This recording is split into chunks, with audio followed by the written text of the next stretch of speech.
What's poppin'? My name is Richie, and today, I do know.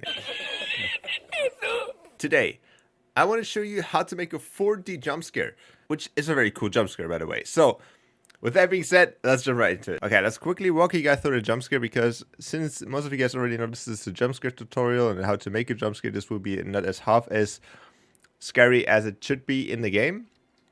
So first of all, we have a shack here, which is just a 1x1. And the premise of this and why this is 4D is because as soon as we walk in here, this turns more into a bigger room, which actually is not possible, right? So if we go out here again, there's like, you know, the same room. But if we go in here, we have like a bigger room, which doesn't even fit inside of the area here. You can see you can just walk around here. And the person, you know, is kind of confused. That is the first thing. And the player probably walks out a few times here to check out what's going on here. And then he kind of looks around and then he finds this button. So with this button, if he presses the button, technically you could hear some music in the background and that music is getting cut off completely. So now the player thinks, well, what's going on here? I cannot do anything in here. I just pressed the button, nothing happened. And as soon as you walk out back, he gets jump scared. Since you guys already know that this is going to be a jump scare, this was obviously not very scary, but trust me, in the game, you know, if you're intense like in the gameplay, you probably get jump scared by this. Okay, so for this to work, we need 3 different locations. All of these locations have to be located in the same direction. That is very important, first of all. Okay, but let's talk about the scenario that we are going to create. So you can obviously create whatever scenario you want. The main important thing is that we have a same looking scenario for the front side. So this side here, the first part here, so this part right here has to be the same for all of the 3 locations. So you can see it is exactly the same. If the person is looking back here, it always looks the same. So that will create the illusion that we are still in the same area, right? So it doesn't change the area, it just changes the back room right here. Same for the last part here, this also is the same area over here. Great, now that is clear, the first location, as already there's nothing too special, there's a trigger, and I'll come to that in a second. It is just a normal shack, nothing too special. You can build whatever you want here, you can obviously make it bigger, smaller, whatever. And the second location, I just built the same shack, but I added this little house on the back. So you have a little bit more room to play around with. And the last area, we have our jump scare. And for that, we basically use the same house as the beginning one, but we add something scary in the door. We add some surprise that is usually not there. And we also need some music. We come to that in a second. So for the mechanics of this, I have a little different example here. So this is basically the same scenario as over here, but obviously simplified. So for our first thing, we need a trigger, which is, you can find that under devices, and then you go and look for this beautiful trigger over here. You're gonna rotate that and scale it up a little bit then. The main important thing is that it fits inside of the hallway, so there is no chance that the player misses the hallway or misses the teleporter, right? So we can place that in here, and then we have to give it a channel. So this channel can be basically anything as usual. The only important thing is that it's not already used. So let's use channel 6 in our example here. So there's one more thing that you obviously have to take care of, and that is make sure that this is completely invisible. So disable that, and make it invisible in the game. Great. Since that is done, we can copy and paste this trigger device and then turn it around and put it in the inside of here. So up next, we need a teleporter, and for this one, we're going to change a couple settings as well. So first of all, turn this to no group so we don't get teleported accidentally to some whatever platform. Then obviously same thing here, make sure that the visuals are all off. And then the last thing that you have to do in here, make sure that these settings are the same here. Converse momentum, that is important so we can keep moving if we walk inside of there or get teleported. And face player and teleport direction, that is also should be to no. The next thing that we have to do is teleport to when receiving from. So for this one, which is on our first platform here, this needs to be on this channel 7, which is the channel from the other one. So set that to channel 7 right here. And then same thing, copy and paste that and put that inside of here and put that to channel 6.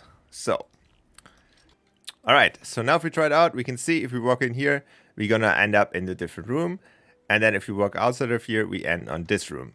Great, but this obviously doesn't look really flawless and it doesn't really look promising, right? So the next thing is that we have to place the teleporters in the best position possible so we don't jump if we, get teleported. The best position for that is if we just place it inside of the ground a little bit, so you can see how this little edge down here is inside of the ground, or if we place it here. This is very map dependent and depending on what you try to create. Just try to make it as close to the ground as possible and play around with it. The next thing that is very important, that we put it as close as possible to the trigger as we can. Don't put it inside, so otherwise it get glitched inside of the trigger, which we obviously don't want. And then do the same thing for the other one here. Make sure that it's just inside and as close to the trigger as possible, but not too close. Like this would be not okay, because we still need a little bit of room, because if the person walks in here, technically, he makes a step already, so we don't want it to be in, so we don't get teleported back, if that makes sense. And now we can try it out and see if this works a little bit more flawlessly. So let's see. Perfect. We now have a perfect flawless transition, and it looks almost perfect. Alright, so since that is working flawless, we can build our third location. And this one is the same one as the first one, basically. But obviously with the added jump scare. The reason why we're adding the jump scare in this location and not in the first one and just making it activate via triggers, because most of the things in Fortnite are very slow to react, so there's not really like a pop effect, which is very important for jump scare. But obviously, since we are walking to a teleporter here, it will be an immediate effect. So it's not like a slow popping up or a slow like, hey, it's here. It is like a snappy thing, which we really need. But how do we get that player inside of this shack and make it look promising as well? Well, we're going to use the same technique here.